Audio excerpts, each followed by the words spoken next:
monggo. Dani, silakan Ibu. Terima Pak kabarnya. Alhamdulillah sehat Ibu. Gimana Bu Dani sendiri? Sehat Ibu? Alhamdulillah Pak sehat. Iya.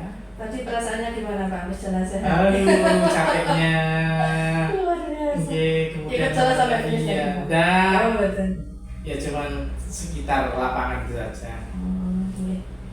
Ternyata Bapak ini tujuan kami menghadap adalah untuk berdiskusi.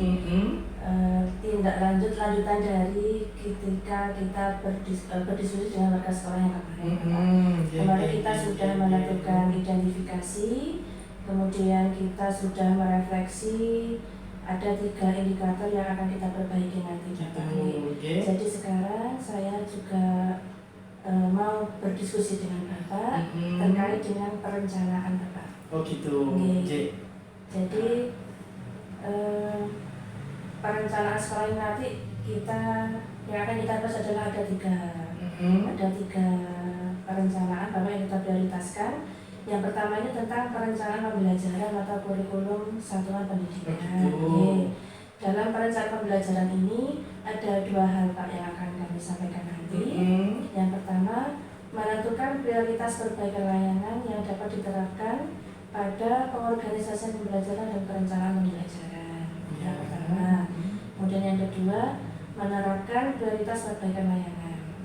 Kemudian untuk yang perencanaan kedua terkait perencanaan pengembangan kompetensi PTK Bapak. Di sini yang akan kami bahas nanti tentang mengidentifikasi kebutuhan belajar PTK dan sumber belajar PTK. Dan yang terakhir tentang perencanaan sarpras Bapak. Nah, untuk perencanaan pembelajaran ini kita menentukan prioritas perbaikan layanan yang dapat diterapkan ini terkait pengorganisasian pembelajaran dan perencanaan pembelajaran. Nah, rencana kami nanti dari prioritas perbaikan ini kita memperbaikinya disesuaikan dengan kebutuhan siswa. Kemudian ada evaluasi pembelajaran sebelumnya dan ada umpan balik dari berbagai pihak Bapak. Jadi di sini pihak yang terkait adalah guru, siswa dan orang tua. Kemudian dari pembelajaran tersebut kita sesuaikan dengan kebutuhan siswa jika mereka memiliki kesulitan dalam belajar. Sehingga kita memprioritaskan perbaikannya itu melalui metode pembelajaran yang lebih inklusif, interaktif dan berbasis teknologi. Kebetulan di sekolah kami ini untuk kelas tingginya sudah terbiasa menggunakan teknologi Bapak. Jadi ketika kita mengadakan evaluasi pembelajaran, kita ajak mereka itu menggunakan quizzes Bapak. Jadi mereka membawa HP. Kan kalau anak sekarang ini semuanya sudah memiliki HP gitu. Semua sudah memiliki HP. Jadi sesekali waktu itu kita ajak mereka untuk membawa HP, kita ajak mereka bermain quizzes. Seperti yang kita lakukan di seleksi guru, lomba guru kemarin itu Bapak. Jadi menggunakan seperti itu ya. Dari situ kan mereka itu lebih interaktif, mereka lebih semangat dan lebih menyenangkan. Karena setelah mereka menjawab itu kan langsung kelihatan jawaban mereka itu benar atau salah. Kemudian setelah sesinya selesai, mereka bisa mengetahui mereka masuk ke nominasi nomor berapa, juara 1, 2, 3 dan lain-lain. Dari situ mereka yang lebih lagi jadi lebih bersemangat dalam belajar. Itu kalau yang berbasis teknologinya Bapak. Kemudian untuk literasi itu kami sudah menawarkan ke guru-guru, literasi tidak hanya di perpustakaan, di pojok baca ataupun dalam 15 menit sebelum pembelajaran, tetapi kita sarankan kepada guru-guru itu literasi itu ditekankan di masing-masing mata pelajaran. Jadi mereka biar terbiasa, dan literasi itu tidak hanya di pelajaran bahasa saja, tetapi melekat di semua mata pelajaran. Begitu juga dengan numerasi Bapak. Jadi tidak hanya di pelajaran matematika saja, tetapi juga ada di pembelajaran yang lainnya. Itu salah satu upaya kami untuk memperbaiki literasi dan numerasi anak. Kemudian untuk yang karakter itu kemarin kita melakukan pembiasaan Pak. Jadi ada 4 kata ajaib yang kita biasakan kepada anak. anak-anak, kayak mengucapkan budaya positif itu tentang mengucapkan terima kasih, minta tolong, kemudian minta maaf dan permisi. Kan memang di usia anak segitu tuh mereka lebih egonya lebih tinggi, sehingga untuk terbiasa mengucapkan terima kasih, minta tolong ke teman-temannya itu juga perlu pembiasaan. Betul. Kemudian terkait perencanaan pengembangan kompetensi PTK ini ada dua nih tadi Pak, mengidentifikasi kebutuhan belajar PTK. Nah, dalam kebutuhan belajar PTK ini selain teman-teman itu melakukan pelatihan mandiri di PMM, ada juga yang non PMM mandiri.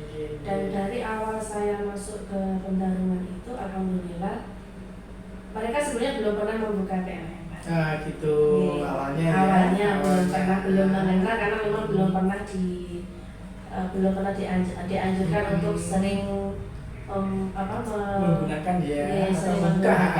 begitu cara terbuka.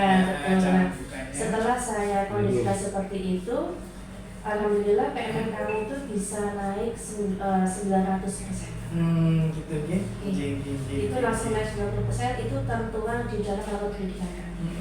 Jadi dari rapor 22 tahun 22, kemudian di tahun 23 itu naik menjadi 900% dari 20. Oh gitu. Karena memang di sekolah kami buku teksnya kan kurang, buku teksnya kurang, apalagi yang buku teks yang kurikulum merdeka kami memang belum menyediakan itu terkait sumber daya, terkait dana. Jadi kita anjurkan kepada Bapak Ibu guru untuk sering-sering membuka PMM, karena di sana kita sudah difasilitasi dengan perangkat ajar mulai dari modul, kemudian untuk penilaiannya juga ada, untuk LKPD juga ada Pak. Semuanya ada. Sudah ada, kita tinggal download saja sesuai dengan mata pelajaran apa yang kita butuhkan. Nah, dari situ setelah mereka sering mempelajari topik, kemudian sering membuka perangkat ajar, PMM kami presentasinya menjadi naik. Gitu. Dan itu ternyata berdampak kepada peserta didik yang akhirnya literasi kami juga bisa meningkat. Dan di tahun 2023 kan kami juga dapat reward bos kinerja. Jadi yang awalnya spektrum warna kami itu ada 3 warna, ada warna merah, kuning, hijau, sudah berubah menjadi hijau semua. Nah, jadi selain mereka itu mempelajari tentang PMM, untuk memenuhi kebutuhan belajar ini, kami juga menyarankan kepada mereka untuk belajar tentang kompetensi pedagogi. Jadi di situ mereka juga bisa memperbaiki bagaimana medianya, codingnya, kemudian strategi pembelajaran supaya nanti pembelajaran dengan anak-anak lebih bermakna, lebih menyenangkan. Jadi kan antara guru dengan siswanya bisa lebih interaktif. Kemudian ada juga yang kompetensi profesional. Terus ada kompetensi sosial dan kompetensi kepribadian. Kalau kompetensi profesional bagaimana? Ini terkait materi pembelajaran. Kemudian ada penguasaan materi dan pengembangan diri. Memang kan kita sebagai guru, apalagi guru SD, yang harus mumpuni semua bidang. Ketika kita tidak ada guru PJOK, maka kita juga harus mampu menjadi guru PJOK. Jadi mereka akan tampak lebih profesional ketika mereka sudah menguasai materi. Harapan kami kan nanti guru-guru kami bisa menjadi guru yang berkualitas. Harapannya nanti dampaknya juga menjadi siswa yang berkualitas. Kemudian dari identifikasi kebutuhan tersebut, kita juga akan melakukan evaluasi diri pada PTK. Kemudian ada observasi dan hasil evaluasi pembelajaran. Kemudian untuk yang sumber PTK ini kita untuk pengembangan kompetensi PTK di sumber belajar ini kita lakukan melalui kegiatan workshop Bapak, pelatihan dan workshop.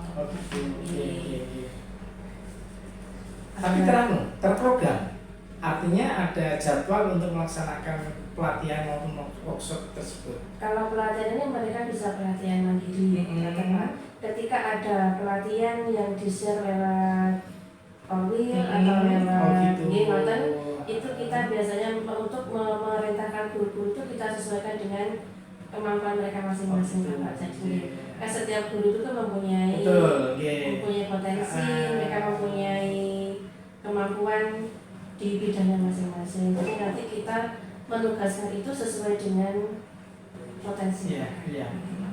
Ketika mungkin ada bimtek terkait kesehatan, berarti kita mengirim yang dulu ke COK.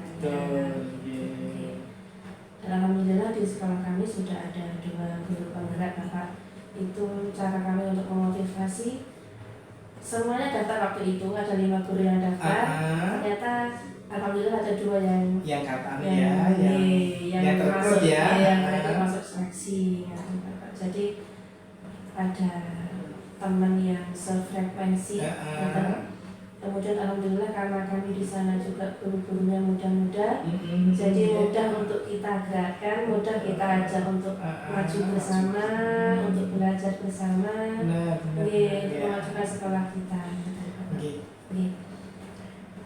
Kemudian untuk buku dan jurnal ini ada referensi ilmiah, Bapak. Jadi dari buku dan jurnal yang kita pelajari itu kita bisa mengembangkan pengembangan materi ajar dan metode pembelajaran gitu. Apalagi sekarang kan kita kalau butuh sesuatu itu tinggal searching di Google, apa yang kita butuhkan itu akan semuanya akan terbaca. Jadi kami juga membiasakan teman-teman guru untuk selalu mengupdate diri dan melatih juga kepada anak-anak ketika mereka butuh materi tambahan, mereka juga bisa searching di Google. Nah, itu dalam rangka teknologi tadi. Yang terakhir untuk perencanaan sarana dan prasarana. Nah, kebetulan di sekolah kami untuk ruang kelas sudah memadai, bahkan lebih 4 lokal yang nantinya akan kita gunakan untuk aula, Bapak. Kebetulan dari 6 ruang kelas kami itu kan belum ada ruang yang los yang bisa dibuka tutup, itu kita belum ada, belum punya. Jadi ruang kosong yang ada itu akan kita manfaatkan setelah dapat rehat. Kemudian peralatan dan bahan ajar ini lumayan lengkap, Bapak. Dan dari bos kinerja kemarin kita bisa membeli proyektor, meskipun hanya 1, kita pakainya gantian. Kemudian untuk teknologi pendidikan di sekolah kami alhamdulillah sudah mencukupi dan sudah memadai. Meskipun proyektornya hanya 1, sudah cukup untuk kami. Barangkali nanti jika ada dana tambah, nanti kita upayakan untuk beli proyektor lagi. Untuk jangka panjang harapan kami nanti di setiap kelas itu ada proyektor. Karena itu merupakan kebutuhan kita nih. Kemudian untuk fasilitas alhamdulillah sudah ada perpustakaan. Kemudian untuk ruang olahraga ini di halaman, ruang seni ini kita memanfaatkan kelas yang kosong. Kita gunakan untuk karate, untuk eskul karate, tari. Kalau untuk eskul hadra biasanya kita laksanakan di musola. Nah, dari perencanaan itu kita melakukan analisis kebutuhan sekolah dan kondisi yang ada.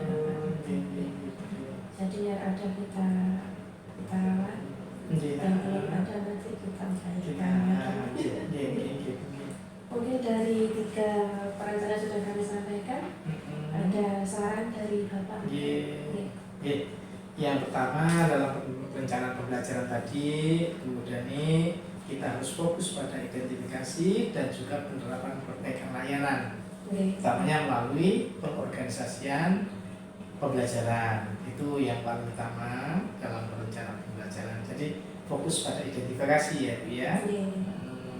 Kemudian yang kedua dalam perencanaan pengembangan kompetensi PTK kita itu menyasar kepada identifikasi kebutuhan belajar PTK dan sumber-sumber belajar yang sekiranya sesuai terhadap apa yang menjadi kebutuhan daripada PTK yang ada di SDN Pendarungan seperti itu. Dan oleh karena itu dalam hal kompetensi PTK ini memang betul-betul harus kita tingkatkan, kita harus berupaya bagaimana tenaga-tenaga PTK yang ada di SDN Pendarungan itu bisa lebih bagus lagi, lebih baik lagi, sehingga mutu pendidikan yang ada di SDN Pendarungan bisa lebih meningkat. Itu harapan kita adalah seperti itu.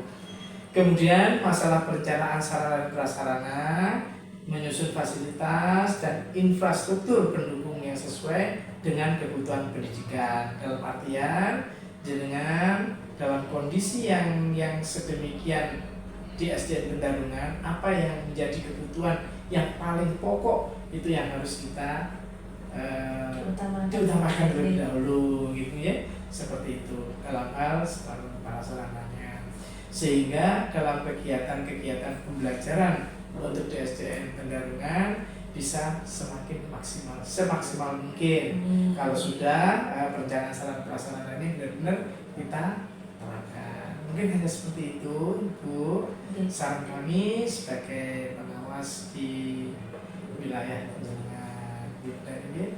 Mohon maaf. Dan untuk selanjutnya Bapak, untuk membahas perencanaan ini nanti kan kita selain menyampaikan hasil 3 indikator kita perbaiki, nanti kita juga akan membentuk RKT.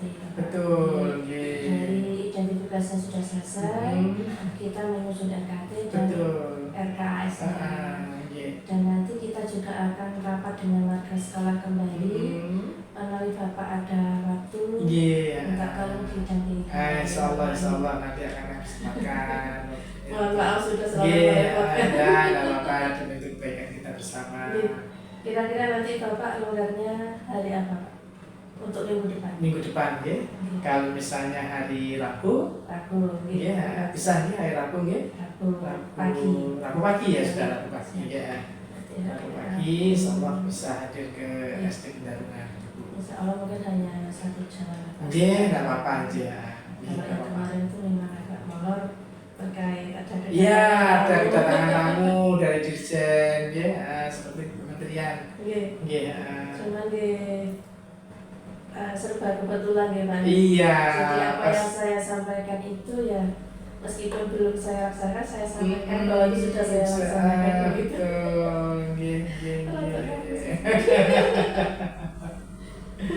Ada tambah lagi mungkin? Sudah, kemungkinan hanya tiga hal yang perlu kita